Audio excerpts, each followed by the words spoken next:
Be really nice if I could hear it.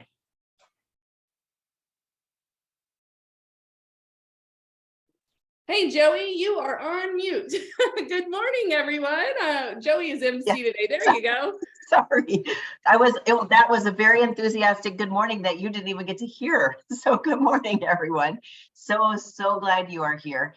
What an exciting morning. We have people in from Connecticut. We have people from Ohio and Texas and Michigan and Pennsylvania, and of course, lots of you from Arizona. So thank you from wherever you're joining us and whatever time it is, good morning or almost good lunchtime.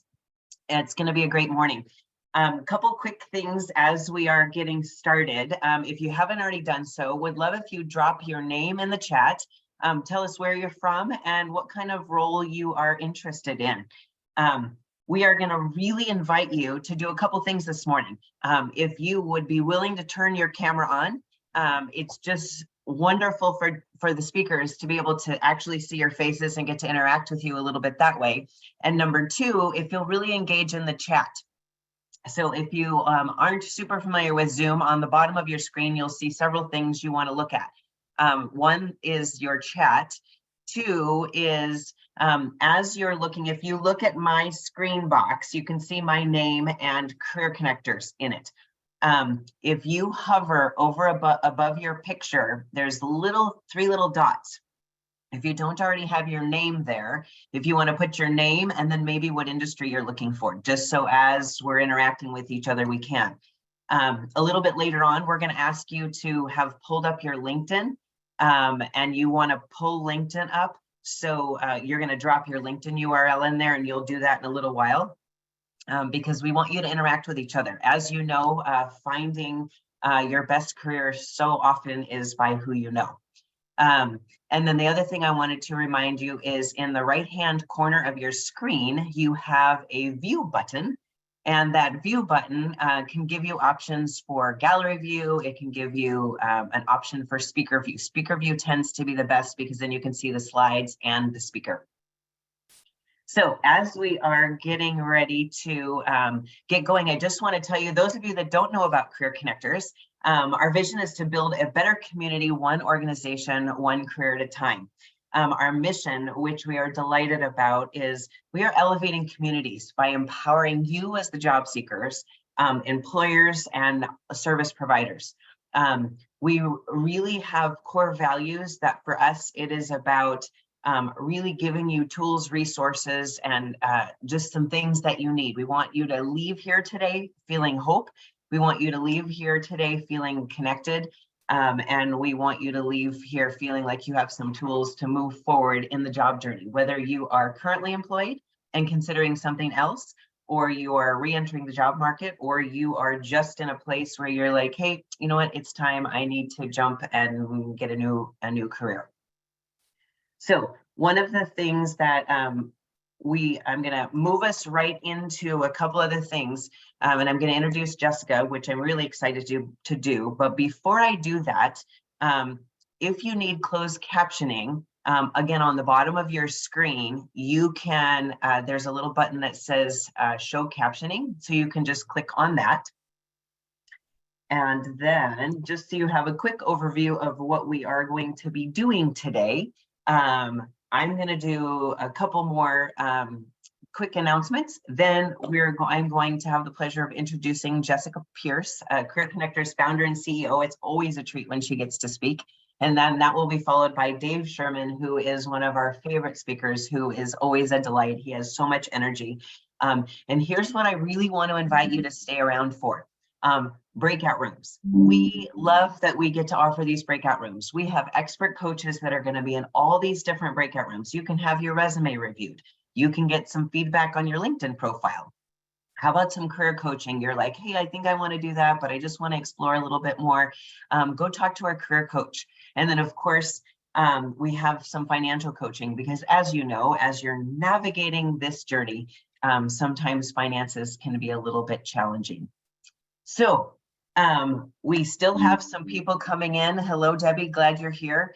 And thanks again. If you haven't already, dropped into the chat your name, where you're from, and what kind of position you're interested in. And again, I do want to invite you to pull up the chat, start engaging. If you want to show your face on the camera, we'd love to see your face.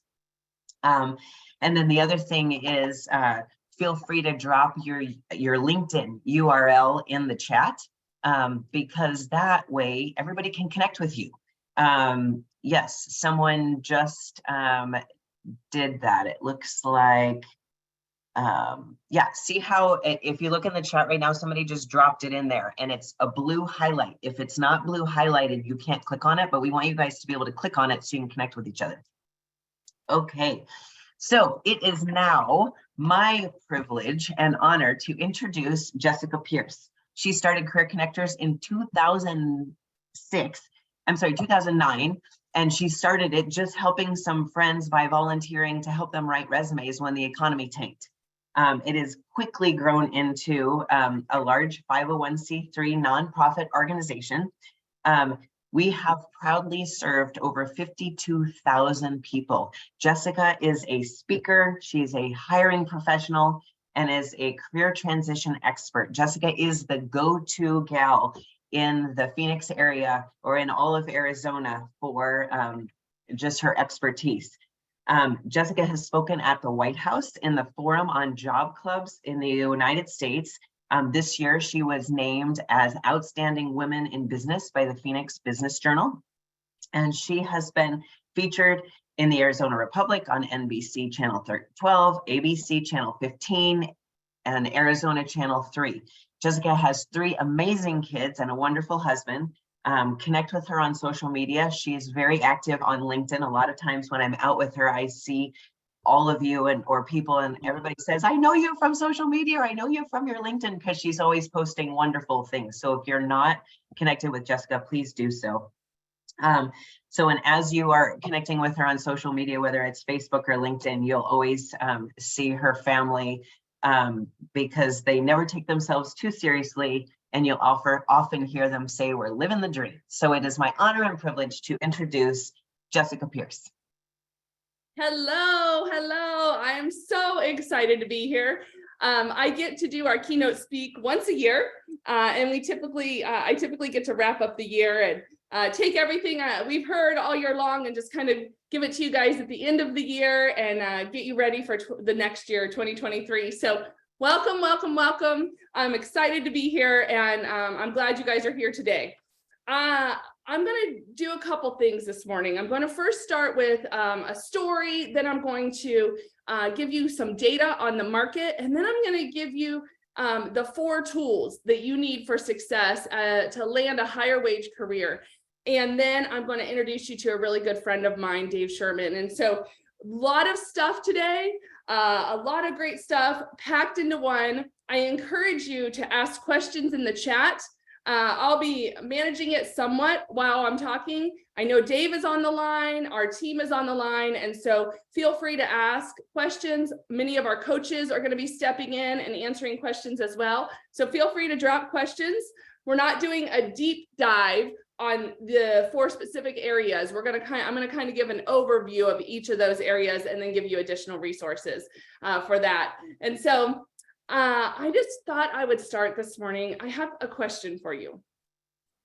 First of all, just to get a pulse on who we have on the line today. We have seen an uptick in layoffs, and we've seen companies kind of starting to pull back a little bit on jobs. And so I thought I'd just take a poll real quick. If you are, I want you to drop a 1 in the chat, just the number 1, if you are currently in career transition. So you're actually in between jobs right now, maybe a layoff, maybe, no fault of your own, or just you didn't like where you were at before. Drop a 1 if you are actively looking right now today. Okay, thank you. Thank you. Great. Thanks, Nicole, Carmen. Thank you, Woody. Thank you, Roy. Great. Bill. All right. Drop a 2 in the chat if you're kind of like, I'm thinking about changing jobs, or there might be a layoff coming, or I'm just seeing what my options are. Drop a 2 if you're kind of like, I'm thinking about going into something new, or I'm just kind of getting a pulse on what jobs are out there. So 1 if you're actively looking, A 2 if you're kind of like, I'm not really sure, but I'm interested in seeing what's out there. Okay, thank you, Walter. Thank you, Kristen, Miriam, Bill, thank you. And I know some of you might be both. You might be like, I'm pretty sure a layoff's coming, or I've been told, but I'm still working. So you can be a 1 and a 2. We get that. Well, I'm going to tell you a little bit about my story and why this organization started and why I've invested my life's work into this. And a 3, I would love to hear what the 3 is. Is that the combo, Chris? So what I would, I'm going to tell you back in 2009. Does anyone remember the Great Recession? Drop a 1 if you remember the Great Recession. Anyone remember the Great? Yes. Remember, I mean, it was the Great Recession. And so in 2009, our family was personally affected by the Great Recession. So I was running, excuse me, I'm going to grab a drink here. Okay, I was running a small business. It was a staffing firm. And that staffing firm was serving people in the land companies in land development and commercial real estate. And if you remember in 2009, everything stopped building. So there were companies that were half built. You could drive down the freeway and see literally like trucks just sitting there and no one at work. I mean, it was, and then the house market went crazy. And so all of our clients for our firm either shut down during that time. It was May of 2009. I'll never forget, because that's when the banks stopped lending money. And so all those companies either shut down or went back to scale, very skeleton crews. And so we made a choice with our partners to close that down. My husband was a recruiter at the time, and he was laid off 3 times in 6 months. And so I remember sitting across the table from him in May of 2009. We are kind of living the dream. We have the house we wanted, in the neighborhood we wanted, our kids at the time. We had an infant, a 2-year-old and a 10-year-old. And I remember looking at him like, how are we not working? It doesn't even make sense in my brain how we were not working. And so after a lot of discussion, we kind of went to bed, didn't know what the heck we were going to do.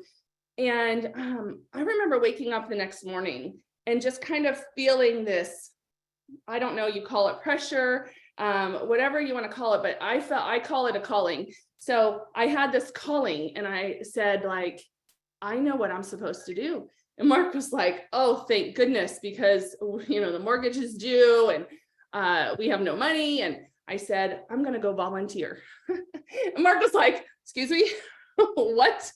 And I said, well, I just feel this, like, I feel like God telling me, go help somebody. If you looked around, there were a lot of people, a lot of our friends who were educated, smart, great people, but not working. And I thought, I can help. I at least know how to put together a resume. I know how to network. I know how to get people connected to jobs. And so I did that. I called my local church and just said, hey, can I have a room in the back of the church on Monday nights? And they said, yes. We're getting inundated with calls. And so I started that. I started inviting people to come in this meeting, helping with resumes. And then I invited a couple keynote speakers, one you're going to meet in just a little bit, who has supported us this whole time. And then so kept inviting people to speak, brought in tons of volunteers, like an army of people to help. And we were about 2.5 months in, and I had an event, and I started bringing out hiring companies, because at that time it was very difficult to find hiring companies. And I brought out a hiring company, and you guys, I had picked up a contract job at that time, and they called me at work at about 2:00. Our event was at 7, and they said, there's a line around the church right now, and the TV station called, they're on their way, and the radio station is on their way. And I was like, what? And they said, yeah, all these people are looking for jobs, and they heard about what you guys are doing. And so I got off of work, ran down there, and we had this event where this guy stood up in front of everybody, and he literally told them, I can hire all of you today. And I just was like, whoa. And that is how this whole thing started. And from there, we turned it into a 501c3 nonprofit, and I went full in.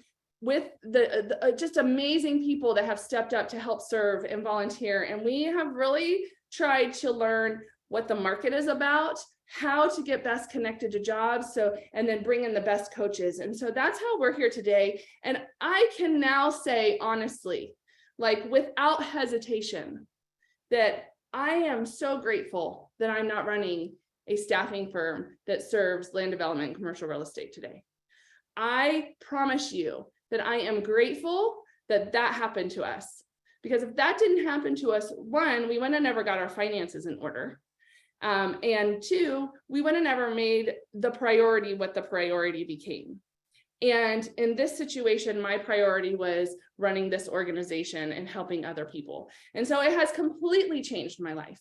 I want to encourage you today that if you are sitting in that spot right now where I was, similar, you know, I know we're none of us are the same, we all have our own story, but if you are sitting in a similar spot, I'm telling you, there is hope on the other side. Does not matter what the market says. I'm going to tell you what the market says right in a minute, but it does not matter. What matters is that you keep moving forward, that you connect with the right people, and that you have the right tools. That's what matters, because you will find a job. And if you do it the right way, you're going to find a great job and the right job for you. And so that's my hope for you today. And I am telling you, I have that experience to know I've done it. I've been in a situation similar maybe to you, and there is hope on the other side. All right, so this is what we're going to talk about today. And the first thing I want to touch on is knowing the market and targeting your job search. And so with that, I want to just talk a little bit about Trevor Stokes. Brea, you can go ahead and a couple slides to Trevor Stokes. He sits on our board of directors. And Trevor Stokes is the CEO of an organization called Partnership for Workforce Innovation. Anytime I need data, labor analysis, employment numbers, seriously, he is the data guru. And so anytime I need information, I go to him, and he graciously shares it with me. So I'm going to go over a couple numbers with you. And the first one is about unemployment. Now, we are at almost an all-time low on unemployment. Now, our current rate, the United States, so I'm talking about the United States because we have people all over on this from this call. The current rate is 3.7%. Now, I don't have October numbers right now. These are September numbers. So my guess is we will see a little bit of uptick in that because we have seen some layoffs. Arizona, if you are specifically in Arizona, that's where I live, and that's where a lot of our the people that attend our events are. We're really low. We're at 3.2%. And so that's just, you know, unemployment, that's a data point, right? And you're like, hey, I'm unemployed. I'm one of the 3.2%. So unemployment rate doesn't really matter to me because that's me. Exactly. It doesn't really matter, right? Like, hey, I'm affected. Doesn't matter what the percentage is, it's the same. I'm having the same issues that Jessica, you had back in 2009 when unemployment rate was really high. I don't think we have it in here, but it was really high. Or in January or in April, May of 2020, when it was 14.4% because of the COVID-19 pandemic. If you are unemployed right now, it is you have the same feelings, you go through the same stuff, even if it doesn't matter what the market is. So again, this is a data point. We know that everyone has a story and that it can be really difficult going through unemployment. But what I want to show you on the next slide is the industries that are hiring. And so, or in the job sectors that we have. And so, oh, thanks, Bree. Sorry. Let me talk about this one first. And so you can see up until these numbers only run through May. We couldn't get them any further, but up until May, we had basically more jobs than we had people available for jobs. That is changing, and you can see where the COVID pandemic increased that, where we had a lot more people unemployed than the amount of jobs we had. Right now, up until October, we have had, you know, basically more jobs than there are people. And so the jobs are out there. Now, that doesn't mean that's an exact job fit for you. That doesn't, you guys have probably all been to a restaurant where there wasn't staff there. So this includes all jobs across the United States. But on the next slide, I want to show you where the jobs are and where by sector. So this information right here shows you where the jobs currently are. And so, I mean, did you know that 14.7% of people living in the United States are employed? The people that are employed in a government job? 14.7%. That is so big to me. Every time I see numbers like that, in Arizona, one of our largest employers is the state of Arizona.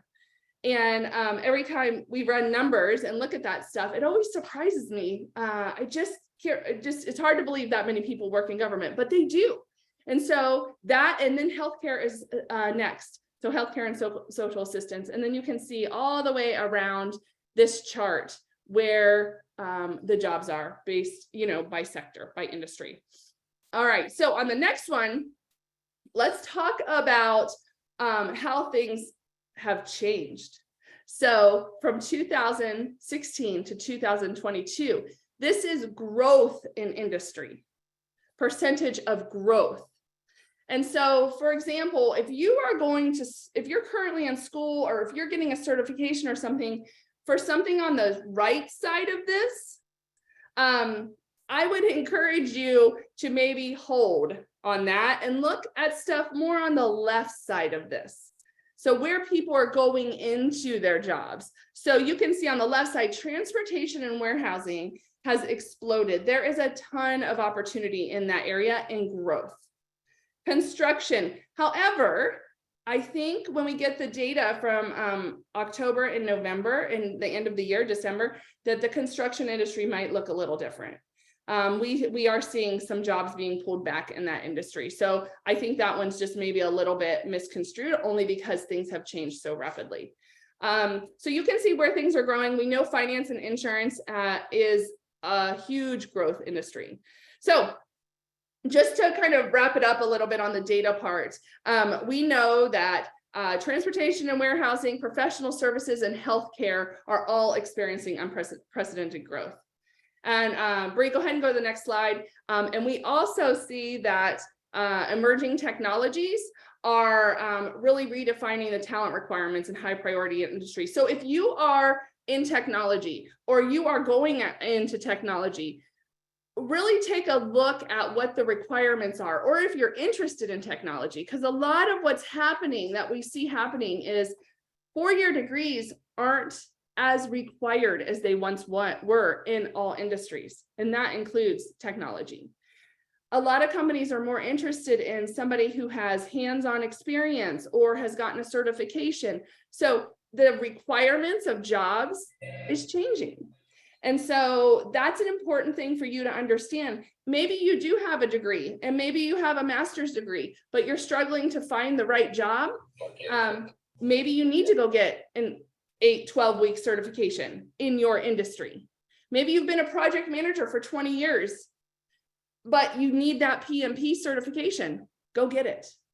Because a lot of times companies, that's what they're looking for. So as you're looking at your job descriptions and you're looking at what's possibly next, I encourage you to really look at what you need to move forward in your industry. Could you take a moment and drop in the chat maybe one of the industries you're targeting? Is it on this list? Is it something else? So go ahead and drop in. What's an industry that you're targeting? Is it technology? Is it healthcare? Is it finance, professional services, e-commerce? Great, thanks, Kristen. Healthcare, Carmen, great. Aerospace, manufacturing, great. Growing industries. Graphic design. For graphic design, do you have a specific industry that you would fit best? Think about that. An underserved community, great. Do you have a specific one, Bill? Is there a specific underserved community that you are really interested in? Great, healthcare, education. So as you guys are really start thinking through this, like, what is my target?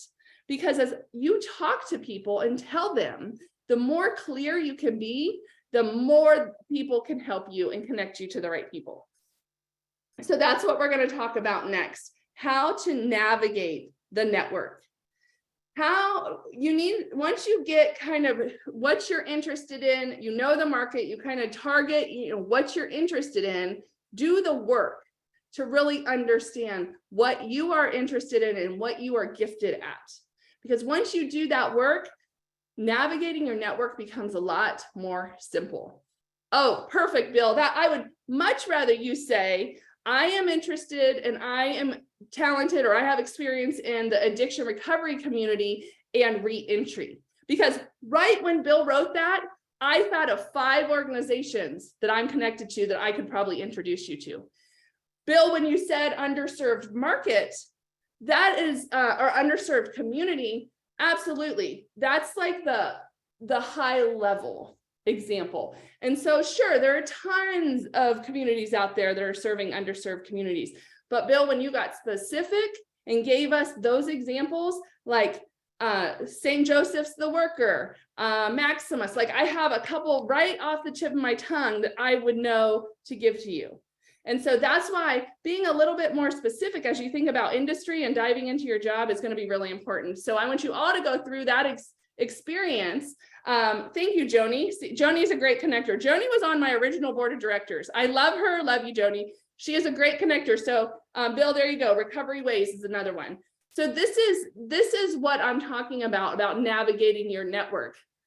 And that's what we're going to touch on. So most people, when we get laid off, the first thing we do is go after the job board. So Bree, go ahead and go to the next slide. And you can see on this, it's a very old slide, so it has some language. I have never been able to find a better kind of graph that shows this, but most people start in the online job boards. Most people go, oh my gosh, I heard there's a layoff coming. I'm going to get online and start applying for jobs. That's what most people do. What employers do when they hire, typically the first thing they do use job boards, but the first thing they typically do, especially the hiring manager, will go, who do I know? So if you have ever hired somebody that you either know or was networked into your company, or you got hired by somebody you know, will you drop a 1 in the chat? Just, have you ever gotten hired by somebody who knows somebody, or have you ever hired somebody because they were an internal reference? Yes, exactly. Look, great. So 4 times, Chris. Good. Yes. So it is so important that we realize that internal network is really important, because what we hear is a large portion of the jobs that are posted, or a large portion of the jobs that are out there, are never even posted. They're a job that somebody knows about, that somebody met her, and I can tell you that is how I've hired almost all my staff. And then I actually also run an organization that hires for ministry and pastors. And almost all the time we're getting referrals in, and we encourage people to go network, because you know what it's like working here. You know the kind of people that would be a great fit at this company or this church. So go talk to people, and that is the best way to hire. Those people stay the longest. By the data shows us those people stay the longest. And also, you think about this. When you refer somebody into a company, you're probably not going to refer somebody in that you wouldn't like working there, that you wouldn't respect. And so, you know, the people that are getting referred in are high quality people. And the data has shown that that is true as well, that people stay longer because of that. So some of the ways the companies look for people is on the next slide. And we talk about networking, of course, offering an employee referral bonus. So again, can you drop a 1 in the chat if you have ever gotten an employee referral bonus? Sometimes they're 500, sometimes they're 1,000, sometimes they're 100. But if you've ever gotten an employee referral bonus for somebody getting referred into your company or getting hired, can you drop a 1 in the chat? I remember when I was, I was 24 years old and I worked at Intel, and I was going to school for my master's degree. I loved Intel when I was there. They were a great employer, and they paid for all my education that I needed. And so Bree, this is on the next slide. And so what they did was offered this. I mean, I was an admin. I think I was making $14 an hour, maybe. So I was an admin, but $6,000 in referral bonuses, Dave, when you were at Mobile Mini, holy cow. So when I was at Intel, 24 years old, single mom and going to school for my MBA, I did not have a lot of money. And so what I did is I started networking at my college for people that were graduating with their master's degrees. And people were wanting jobs at Intel. It was a great employer then. It still is. And so I was starting to refer people to Intel through our employee referral board. And I tell you guys, I had a second income from all the referrals I made. And when you're a single mom making $14 an hour, every time you got a $500 or $1,000 bonus, every time I got that, it was like, whoa, it was a big deal. And so employee referrals work. And that is why we want to have you networking to meet people that can refer you into the company. Companies also use job boards. They use website and social media. Make sure you're following the companies. They also use search firms. So here are some of the job boards. And something I want you to realize is there are a couple really big ones like Indeed. Indeed is a crawler, and that means it kind of pulls from all the job boards and put everything is on there. Now, they also have, companies can directly post on Indeed as well, but they are also a crawler. So sometimes the jobs that are on Indeed are expired or old. And so if you don't hear back from an employer, that could be why. Especially if it's on Indeed or one of the crawler sites. Then there's other sites that are specific. And so specific jobs that are specific job boards for different industries. So if you have ever utilized a job board for a specific industry or job type, can you drop it in the chat so we all can kind of see the type of job boards that we've used? There's one for technology. I mean, I use one for the people I hire for churches called churchstaffing.com, ministryjobs.com. So there's those. We have technology ones. We have ones for people in marketing. So if you've ever used a specific job board, go ahead and drop it in the chat while we're talking today. And so people understand. LinkedIn is a great one. Glassdoor is a lot of research information that you can use. So you can kind of see where salaries have been if you're looking at, you know, what will I make going into this company? Thank you. Higher ed jobs, good. Jobs for felons, or perfect. Okay, so, and there are companies that specifically will hire people that have a felony and that are, you know, looking for a great job opportunity. All right, so I want you to understand, you guys, that yes, these job boards available and you should be using them.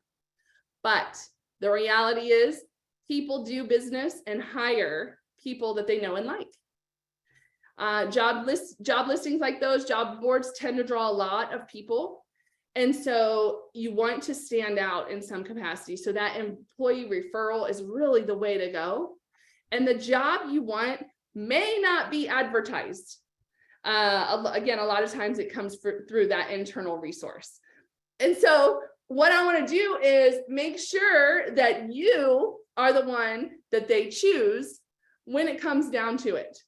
So that's on the next slide. I really want you to stand out from the crowd and be the one that they choose when the time comes. So how do we do that?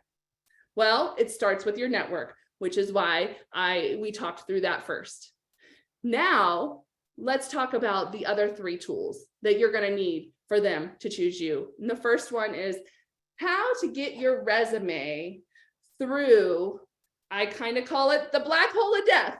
I think Dave's going to talk about this a little bit when he comes on today, but it's you send your resume in and then it's gone. You don't know who it went to. You don't know where it went. You have no idea who's looking at it. You don't have any idea if it'll even be looked at. And so let's talk about some of the main components first that you need on your resume. And that's on the next slide. Of course, you need your contact information. Of course, that seems so ridiculously simple, but you cannot believe how many people leave it off. Or you dump it into a hidden header. Like you put it in the header And then when it goes through their system, the header, it can't read the header. And so you have to make sure that the information that you provide on your resume, that you have a simple resume. And I mean, no graphs, no charts, no pictures, no fancy font, basic resume that has your information that you can put through an applicant tracking system, through the place where you hit apply, that you can put that resume in, and that you can it can simply read it. So has to be easy. So contact information, essential, 3 things, your name, or 4 things, sorry, your name, your phone number, 1 phone number only, 1 phone number only, please don't give me 3 options. Your name, your 1 phone number, your email address, and your LinkedIn profile. That's it. You don't need a home address. Applicant tracking system may ask for it, and that's fine. You can fill that in, but you don't need to be sending your resume out to 5,000 people with your home address on it. So those are the 4 things you need. That's it. And then I want you to have some type of headline, a summary, skills. Like this is that top portion. Hey, Bill, the slides will be available through I had a question here about our slides available. Our slides will be available through, we're going to post this webinar later today, and all of this content will be available to you. And you will get an email at the end of the day that has a link directly to it. Okay, so back to this. Contact information, headline, summary, and skills is the next section. So my recommendation, and there's going to be professional resume writers on here that will give you the actual full information and look at your resume if you would like, and that's at the end. But my recommendation is for the headline. When you put a headline in, make that headline match whatever job you're applying for. So if you're applying for a e-commerce project manager, and that's the name of the job, that's the title of your headline. Does that mean you're going to have to edit your resume for every single application you turn in? Yep, that's what it means. You don't have to redo your whole resume every time. You just need to tweak it. So most people have a basic resume or an all-encompassing resume that has everything, and then they edit it prior to submitting it to the portal online. You taking that 20 minutes or a half hour to tweak your resume for the job will shoot your opportunities and your response rates way high than just submitting. So have that resume. If it will help if it matches the job description title, because that's a keyword thing we'll talk about in just a minute. The summary can kind of just be, it can either be a list of your skills, it can be a 1 or 2 liner on your professional experience, or how you're a match for that job. When you are submitting the resume, you really need to be thinking about the employer. This is your marketing tool. This is your opportunity to get in front of their eyeballs. So you really need to be thinking about, okay, what does this job description say? And how am I the right person for this job? That is what it can be in your summary. I want you to incorporate your education. If you have anything higher than high school, so either college or a certification or some kind of great training in that field, that should be on your resume. You don't need to put graduation dates. Please keep those off unless you're a recent college graduate of less than about 3 years. But if you graduated in 1984 with a master's degree, please don't put that on your resume. One, most of those degrees are going to be not current, not relevant. For example, I have my undergrad degree in computer information systems, and I graduated with that in 1999. I can promise you every single thing I learned about computers and programming in 1999, we are not using. And so it would actually make it worse for me if I put that on there. And so don't put your years on there. And that's one of the ways also that we can hope to avoid some of the age discrimination that we know is a reality out there, unfortunately. And so take that off. Also, you don't need more than about 10 years of experience on your resume.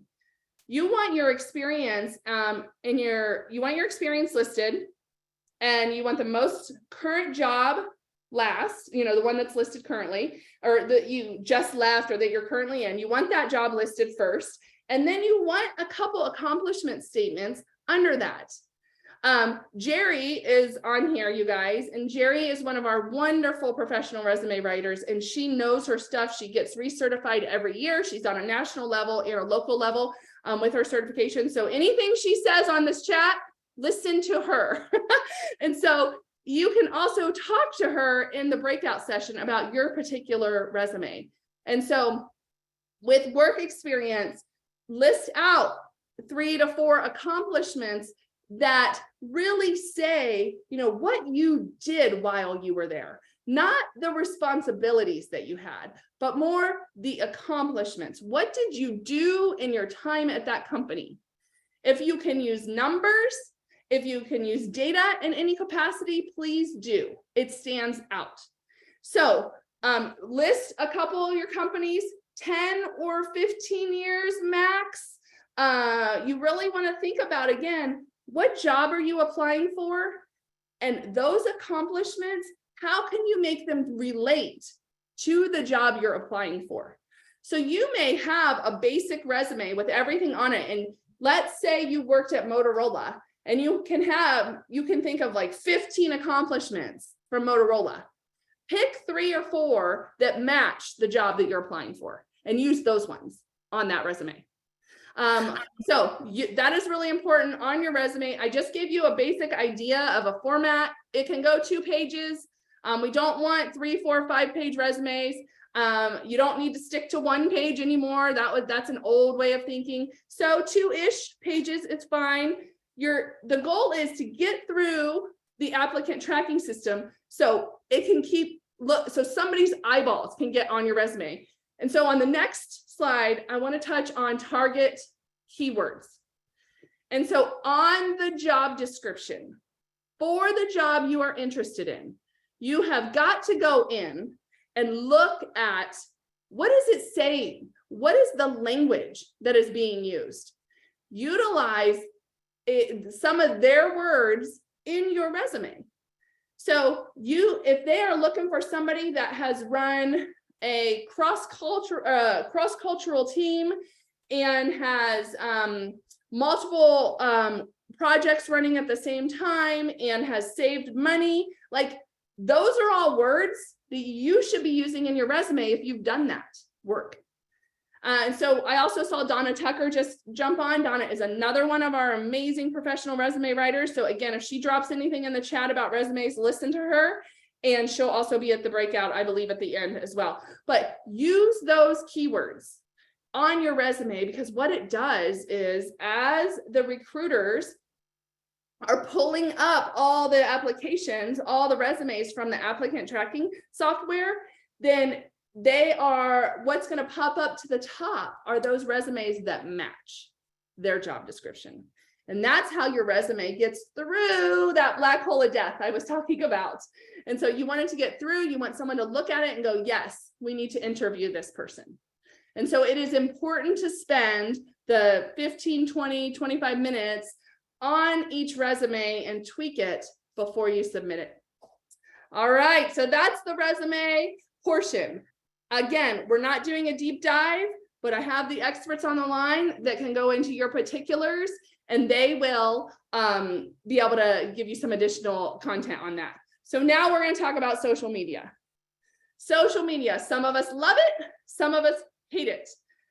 Can you drop your LinkedIn URL if you are on LinkedIn? And I wanted you to drop it in the chat. So what you're going to do is you're going to open up another browser.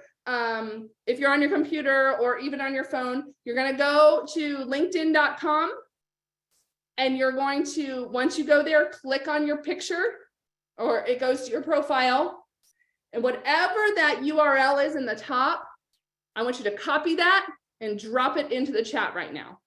So thank you, Gilbert, Monica, Jennifer, great, Joey, Ann, perfect, Joni. Drop your LinkedIn URL in here. And for 2 reasons. One, it shows us that you have a LinkedIn URL. This should be on your resume.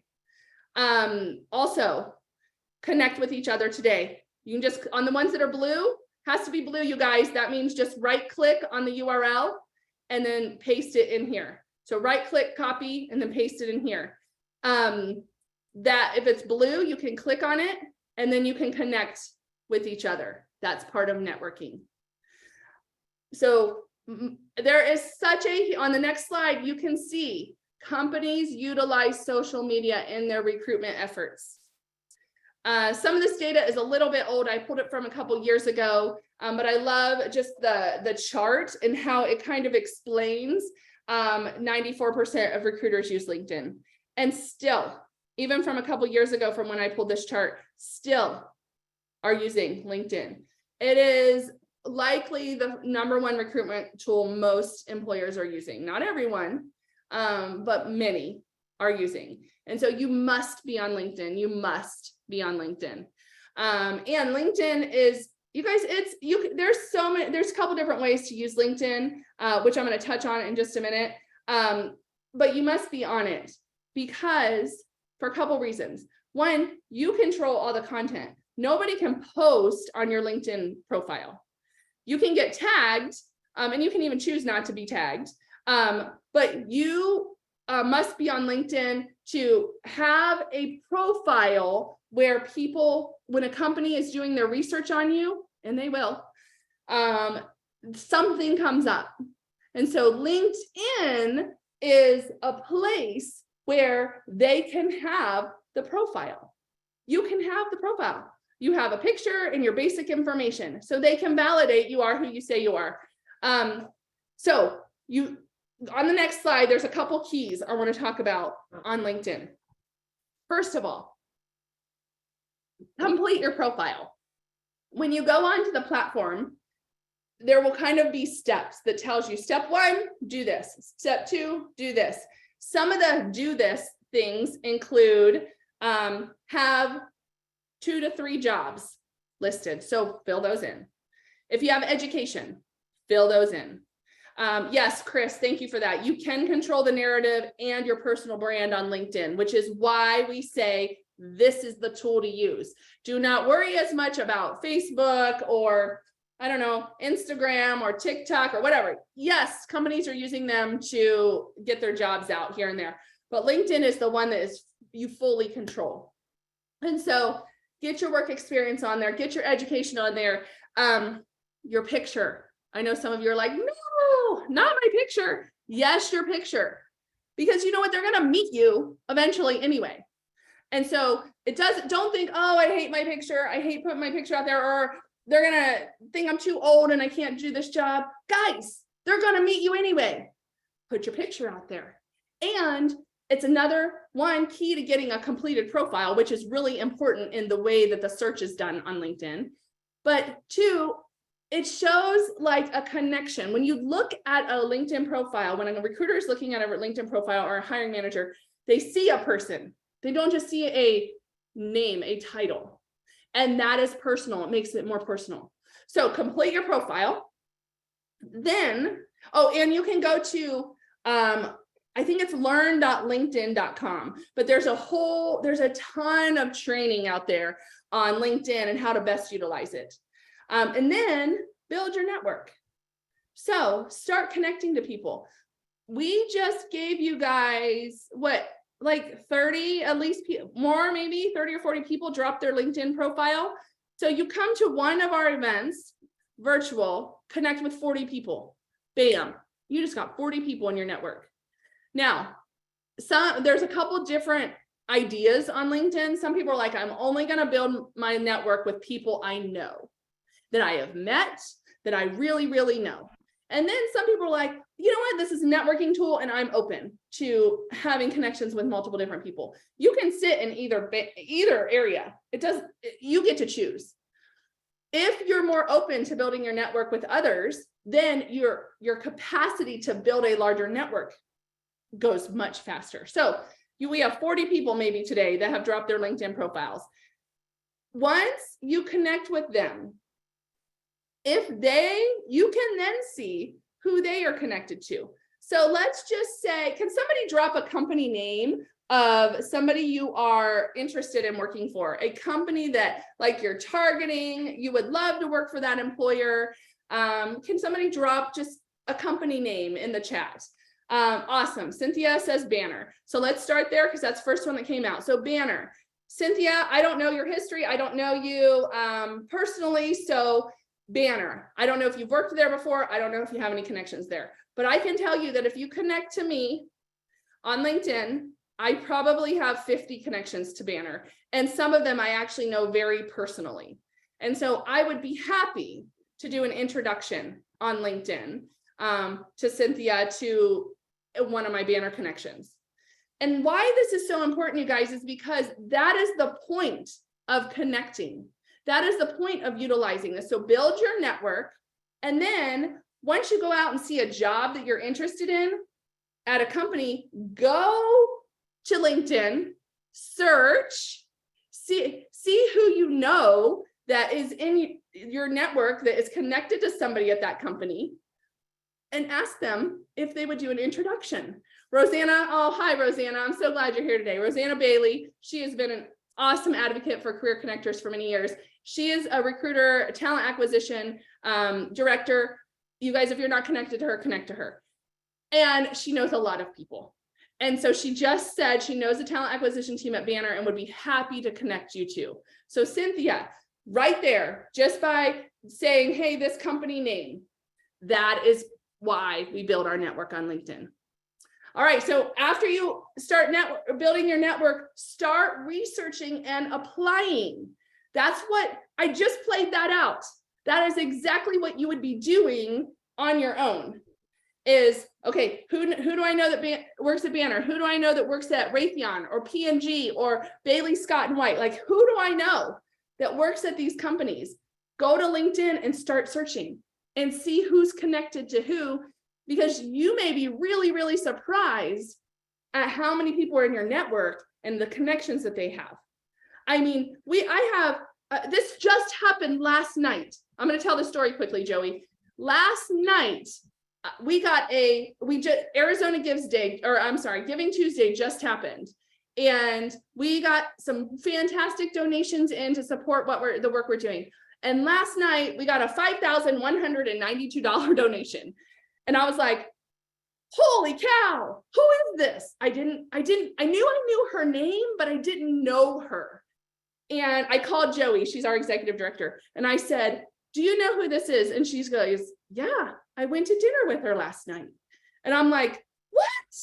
You know her? She's like, and I go, I feel like I know her. And she's like, yeah, Tanner, my son, who's now 24. She's like, Tanner played football with her 2 boys. And I'm like, that's how I know her. And so, but I don't know her. I just know who she is. She was a team mom. She was awesome. But Joey was building that network with her as a friend to her. They went to dinner last night. So she gave a donation, but because of Joey, but she also kind of knew who I was and knew we were legit. So like just the networking of it. Tim Lockhart, you know her. That's awesome. We're so grateful, Tim.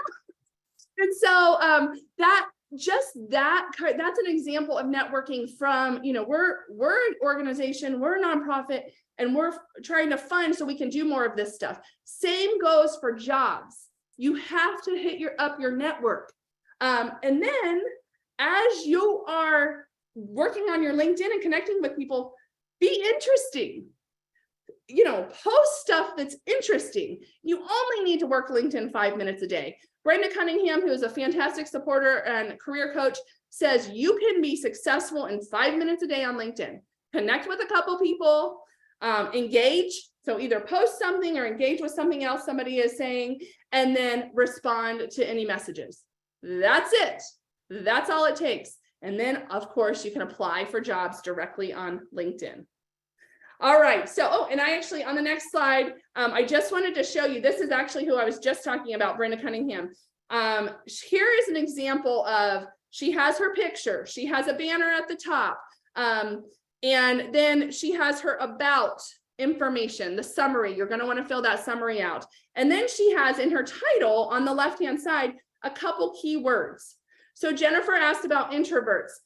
You know what is so cool about LinkedIn? You don't have to be an extrovert on LinkedIn. It's just a connection. You don't have to be funny. You don't have to be, amazing or fantastic. No, you get to be you. So you connect with the people that make sense for you. And you then just ask a question, maybe ask for a connection, ask what it's like to work for Banner or for this other company. It's an easy conversation. Not everyone's going to answer every message, and that's okay too.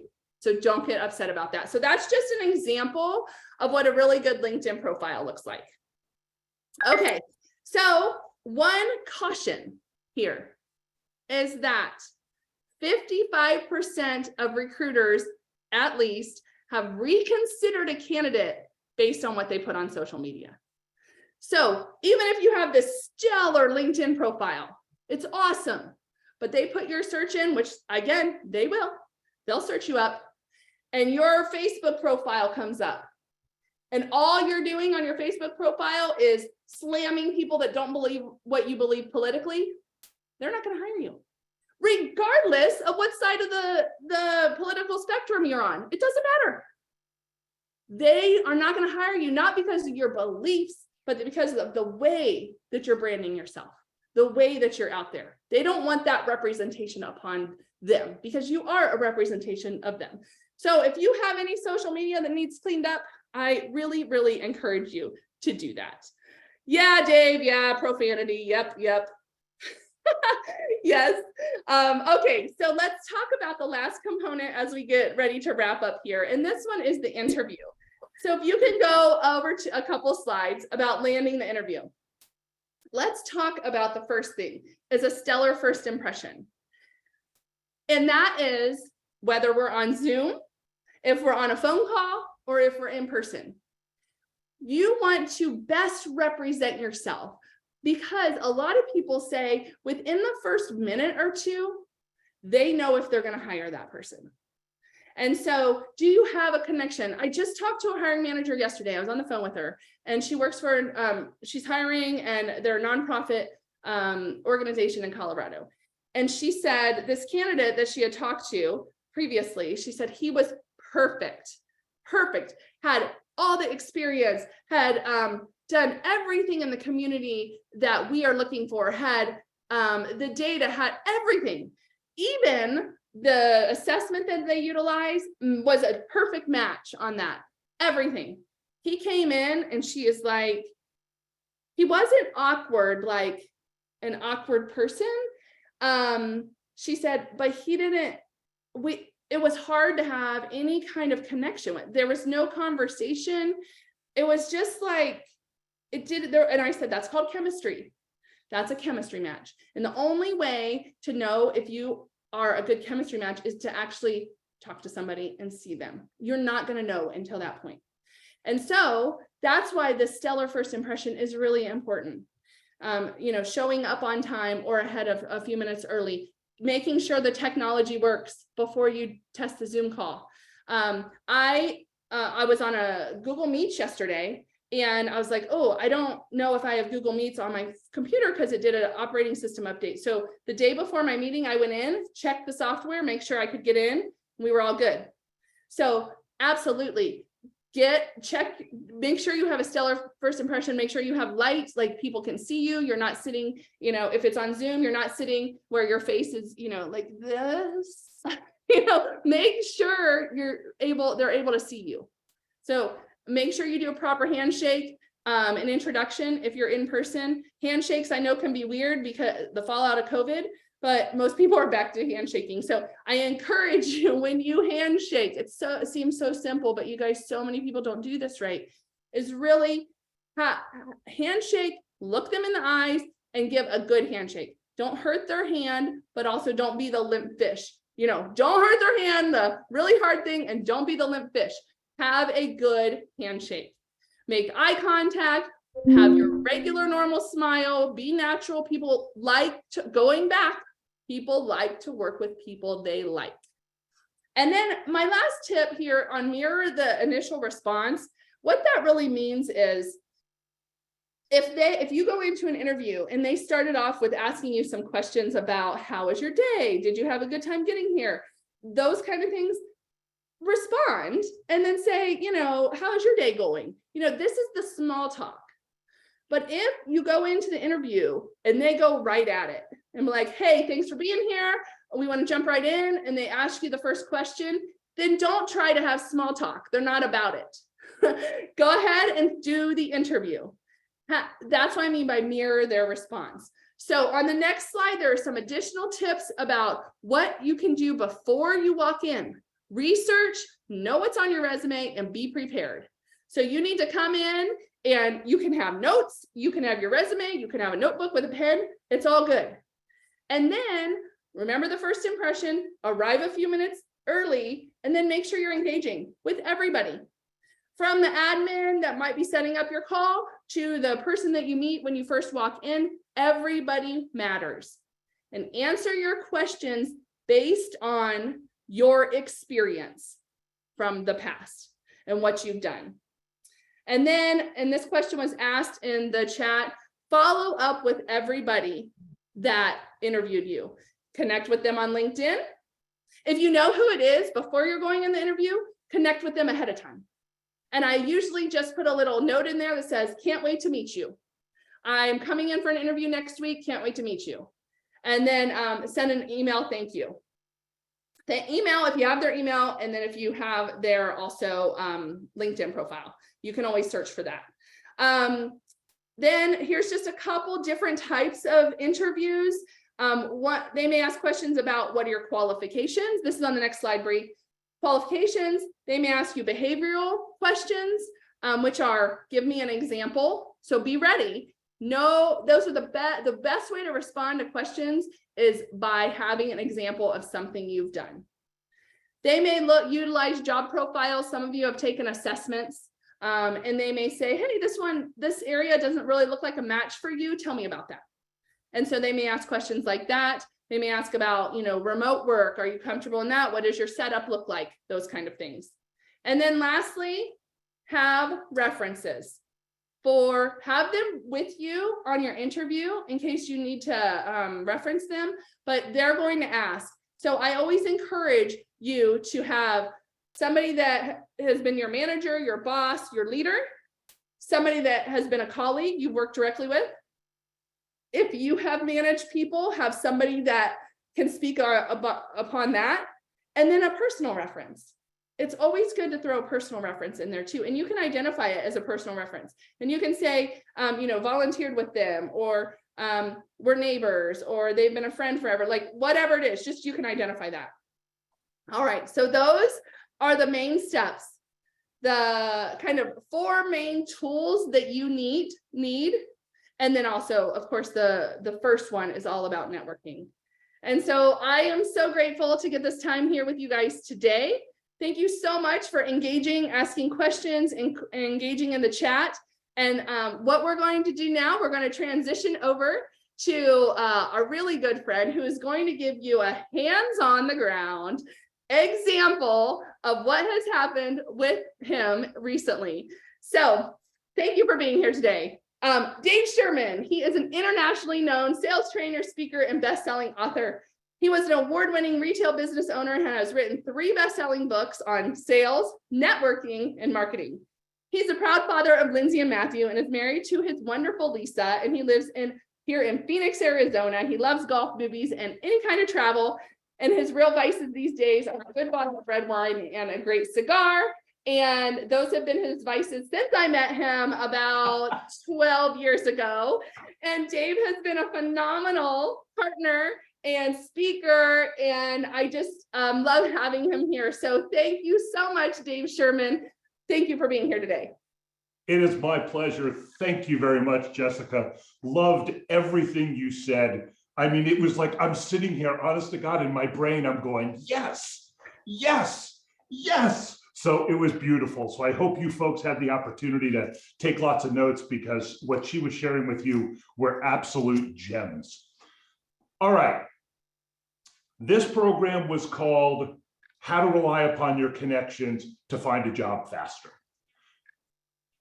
Jessica did such a great job talking about connections and the importance of connections.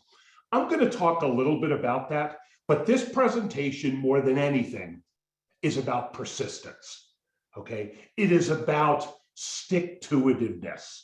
It is about you need to find a friggin' job, how to do it, and be able to do it as quickly as possible. So let's dive into this. Go right here. Ready? We're going to try this. Ready? Oh, look at that. It's a miracle. All right. For those of you that have ever heard me speak, for the past 3 years, I have had the great opportunity to be able to work at MindBody. I was there, as I said, for about 3 years. Next one. In those 3 years, I had an ongoing battle with my manager. No, you can go to the next one. Perfect. No, it doesn't matter. We'll get through all of this. I had an endless battle with my manager for about 18 months. Then, on the 12th of August of this year, I was let go from MindBody. As nicely as I can put this, I was very angry on how this whole thing happened. It just didn't go the way it should have. Because one of the challenges that I had with being let go was I am 62 years old. Okay, I am not the perfect person that a lot of people are looking for. Okay, I'm a little, it's like when you are interviewing for a job and you could potentially be the same age as some of these people's parents, it's not the perfect place to be, but I couldn't do anything about it. I didn't have any magic dosage. So, things that I could take. So I just said, okay, this is what I've got. So for the next 65 days, from the time I started applying, which is about 4 days after I got let go, to the time I got hired, I applied for 215 jobs. 215 jobs, and I tracked it. I could tell you the name of every job I applied for. And if you want to think about this, I applied for 3 jobs every day for 65 days. Okay, now some of you might be saying, well, that's a little over the top. Let me explain why I did this. I landed 29 interviews, some of them with as many as let me rephrase that. I interviewed with 29 different companies, with up to 6 interviews per company with some of them. I am thrilled to tell you that from all that work, I landed 3 job offers, all in the same week, thank God. Okay, and I am proud to announce I was very, very lucky that I accepted a job at a company called Sabre. They do travel technology. They're the behemoth in travel technology.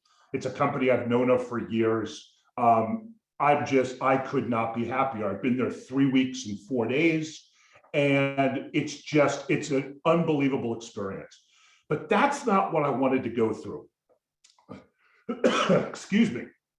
What I wanted to talk to you about is what I learned from this experience. Because when I first started speaking at Career Connectors, I had never lost a job before, ever. Because I was talking about networking and that was my expertise. This is from somebody who has been in the same trenches that you folks are in right now. So here we go, hold on tight. None of you are unemployed, none of you. Your job is to find another job, and you have to play it that way. You have to think of it that way. Where I am sitting right now, this is my office. I've owned my own businesses, so I've got an office.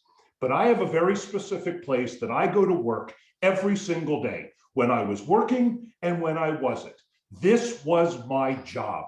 If you're taking your laptop and you're sitting on your couch and you're watching TV or playing with the dog or doing whatever you're doing, casually looking at stuff, that's not a job, okay? You're not taking this seriously. If you want to find a job, you have to make it a job, okay? So that's my first bit of advice. Okay, next, There are so many jobs out there, I can't even tell you. About 2 weeks after, about 2 months after I left Mindbody, they laid off 400 people. I reached out to as many of them as I could. There are so many jobs out there, it's ridiculous. I applied for jobs every single day, for work days, Monday through Friday, for about 10 weeks. I never ran out of places to apply for. Why? Is it because I'm so brilliant and so wonderful that everybody wants me? No, it's because all these jobs are remote. Sabre is out of Southlake, Texas, outside of Dallas. My boss, the person I work for, lives in Sydney, Australia. It is a completely different world. There are so many jobs out there, it's insane. Look for anything remote. If it's something that you haven't considered, folks, consider it. Because if I would have looked just in Phoenix, I would have run out of jobs in a couple of days at the pace I was going. Look for anything remote. You can put in, when you're looking for jobs, remote only. I looked at jobs all over the planet. There are so many jobs out there, it's insane. What I was looking for is I was looking for work in sales enablement. So I did sales, and I agree with you, Anna, the competition is fierce, but that's okay though. Because yes, there's a lot of competition, but there are so many jobs. You have greater opportunities.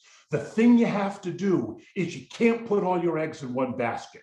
God, Jessica, I am praying to the Lords above I don't go over, but I'm keeping a very close eye on my watch. So just, if you want, just kind of give me the hook whenever you have to. So the point that I am making is go after this. Don't say to yourself, oh no, look, they're all laying off. Yeah, DoorDash just announced they're laying off 1,750 people. Yeah, that's bad for DoorDash.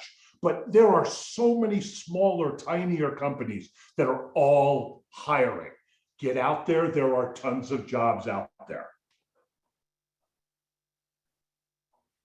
When you find a job that looks interesting to you, a lot of times people will read the whole description and go, I can't do all of that. Guess what? The person that is hiring you can't do all of that either. They put all this stuff in there as a total wish list. I had an interview with a company called, yeah, of course, I'm going to forget it. It'll come to me well after I'm done. I had a very open conversation with the person who hired me. This, honest to God, the description was this big. She said 80% of the stuff in the description was a total wish list. They had no intention of finding somebody with those skills. So here is my tip. If you look at a job posting and the first couple of things, 1, 2, 3 on the list, are things that you can do, apply.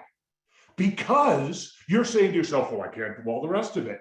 Guess what? They can't either, and they don't care. Let them make the choice if you are worthy of an interview or not. Don't do it yourself. It's like coming from the sales game. It's me trying to predict, will somebody buy or not? Let the customer figure that out. It's the same thing here. Apply for everything. Apply for anything that looks like it's a possible fit for you, and let them figure out if they want to apply, if they want to interview you. I'm having so much fun. Jessica, thanks so much for this invitation. Good resume and a cover letter. Resume I don't have to talk about because there are so many resources at Career Connectors for good resumes. You have to have a good resume. Does it have to be perfect? No, but there are things you have to have in your resume. I'm also use a cover letter. I've never used a cover letter before. I'm sitting there going, cover letter? Why do I need a cover letter? I used one on every single application I did. I made one that was general enough that I could send to everyone. I got to assume it helped just from the responses that I got. Because if you look at the interviews I got to the jobs I applied for, I was averaging about an interview about every 5 places I applied. So for every 5 places I applied, I get about one interview. Good resume, good cover letter. Next, again, use your resources, but if you're like me, I'm like a 5 o'clock in the morning guy. So the last thing Jessica wants me to do is reaching out to her at 5 o'clock in the morning going, yes, I got a question. If there's stuff you don't know how to do and you can't get access to the resources immediately, go to Google. It's all there. I'm telling you, I looked up more stuff on Google than I can tell you. Use the resources at Career Connectors when they are available. But if you are somewhere where you need an answer right now, go to Google. I found everything I needed to find, every answer to darn near every question on Google. Next, I debated big whether I wanted to put this in here. If there's anything I learned out of all of this, there are really good recruiters and there are really bad recruiters. Your job isn't to avoid one or the other. Your job is just to understand this. One great example, I'll give you my best example. There was a company I applied for, huge company, 70,000 employees, about 170 billion a year in sales, just an absolute behemoth. I wanted this job. I had 3 great interviews. It was a beautiful thing. I followed up with the recruiter. I did my follow-up to make sure that this individual knew I was there and to be able to give me any updates. You want to hear my responses from him? 0, nothing, never responded back ever. On the flip side, thank you very much, Anna, ghosted. Okay, let me tell you about Sabre, the company that hired me. I worked with this recruiter, and I obviously didn't have a lot of conversation with her, but suddenly I get a voicemail message from her saying, Dave, give me a call. I want to talk to you about this position. So my brain immediately explodes, going, oh my gosh, I'm going to get it. So I call her, and she said, we filled the job internally. So my heart goes, oh, but she says, but the same role is available for the Americas, North and South America. So she immediately said, apply for this job now. Okay, because they're going to be hiring for this. And she tells me there's only one other person that has applied for this role. I applied for this job. 6 days later, I landed this position. The number one reason I got this job, obviously resume, experience, blah, blah, blah. I got all of that. The number one reason I got this job is because of this recruiter. So you can't do anything about it. It's the same thing with my age. I can't make myself younger, but I have to acknowledge that it's a case. Same thing with recruiters. You're going to have some recruiters that are going to love you, some recruiters that will pay attention to you, and others that just don't care. Understand that going in so you are not surprised. I think this might be, last one. Okay, one of my all-time favorite Winston Churchill quotes is never, never, never give up. You can't give up. When I got let go from MindBody, I'm sitting there going, great. I get 3 weeks severance. I get 3 weeks of vacation that I had up. So I had 6 weeks of money coming in. And after that, nothing. Oh, and I did apply for unemployment. I got that eventually, $285 a week. Now, granted, I don't look a gift horse in the mouth. I was greatly appreciative of the money. But this wasn't a case where, oh yeah, let's golf for a month. No, I needed a job. I did 215 jobs in 65 days. I'm not saying to do the same thing. But I'm telling you right now, if you want to find a job quickly, if you need a job now, put in the work, put in the energy, make this your job. Don't stop, because there are jobs out there. I am not, people look at me and go, oh yeah, he's got some experience. Yeah, I got a lot of experience, but so do all of you. Find what you want to do, go out there, find these hundreds and hundreds and hundreds and hundreds of jobs that are available to you. Apply, land a job quick. And as I always like to end all my presentations here, I hope I never have the opportunity to talk to any of you ever again. Thank you. Well, thank you, Dave. Thank you for your energy. Thank you for your insight. Thank you for your wisdom. And thanks for just showing all of us that when we walk the journey of unemployment, it is doable, but there is hope in it. So I want you all to drop into the chat, if either on Jessica's chat talk today or Dave's chat, did you get something out of it? Put a 1 if yes, put a 2 if yeah, there just wasn't any content in any of their talks, which I know is not the case. So yeah, lots of ones, lots of great Lots of updates. ones. So I also just put my email address in there. You are more than welcome to reach out to me. You know, it's the one thing that I love most about this organization is we are here to support each other. I mean, there were people that I connected with during my job hunt, and I will do the same for you. So if you've got questions, if there's things that I can help you with, I just put my email address in there, scroll back up because now there's a whole bunch of ones there. Reach out to me. I'll be glad to talk to you. yes, and that's here's the best part. As we have speakers and as we have people, they mean that, and they do connect with people. So please do connect with them.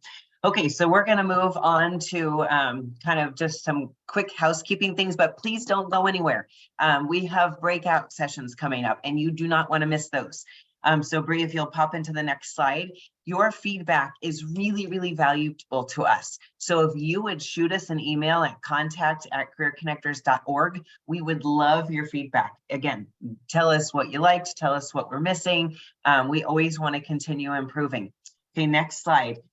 Use resources. Career Connectors is full of all kinds of resource opportunities for you. 2 in particular I want to mention, the DISC assessment. This is a phenomenal assessment. It's completely free to you. If you have not done the DISC assessment in the last 2 years, please jump on and do that. Here's why. You get about 28 pages of all kinds of content that is so helpful for you in multiple ways, especially as you're in the job search. And lots of actually great words and things that you can use in creating your resume. However, always just make sure it matches it matches part of the job description. Okay, webinar resources. Please go to careerconnectors.org and you can go to CC webinars. Every webinar that we ever do is recorded. So if there's something that you missed, please jump on. If you liked today and you're like, hey, I want some more specific all about resumes, check that out. And of course, connect with us on all the social media opportunities. Huge thanks. Bree, next slide, please. To our corporate partners. We couldn't do this without them. We value people, we value these corporate partners, and they help fund a lot of what we do so we can offer all of these services to you completely free. Our upcoming events, please mark your calendar. Very exciting 2023 upcoming. Have an event on January 12th, navigating the career. I can't speak today. Let me try that again. How to navigate your career transition with ease. Very excited about that. And then we launch our first hiring event on January 26th. That is in partnership with the Greater Phoenix Chamber, and that's our IT and cybersecurity. You don't want to miss that. That again is a virtual event. Positions, a lot of remote positions, and all over places are hiring all over the country. So, and then of course on Thursday, February 9th, See Me, Hear Me, Hire Me. Don't you love that title? So that's going to be another exciting event. Okay, I want to honor the partnership that we have with the Greater Phoenix Chamber. We have jointly created Arizona Careers Now.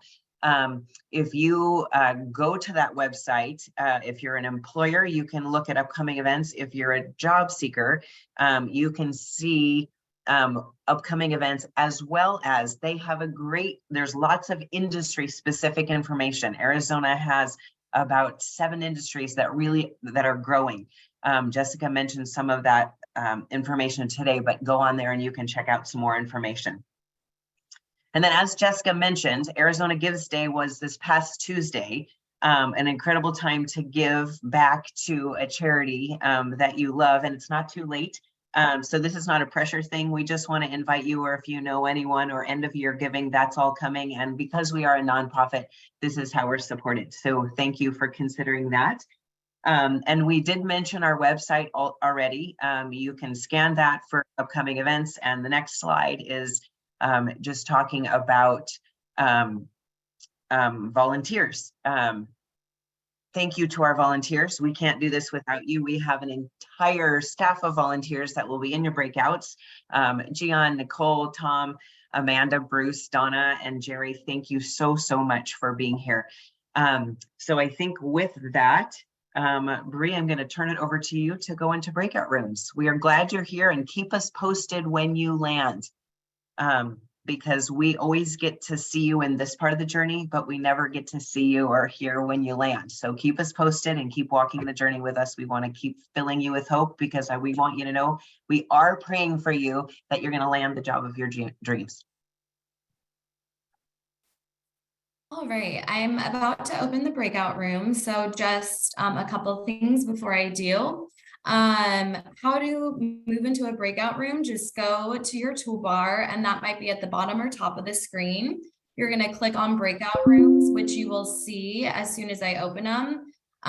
When you click on breakout rooms, you'll see a list of all the rooms available. You're going to move your mouse over to the right of the room name and click join. Once you join, you can always come back to the main Zoom session by getting out of there the same way you went in. So I'm going to open them now. So you should all see a list of the breakout rooms. And here is a list of everyone's room. And if anyone needs any help moving into the rooms, just let us know. You can put it in the chat or unmute.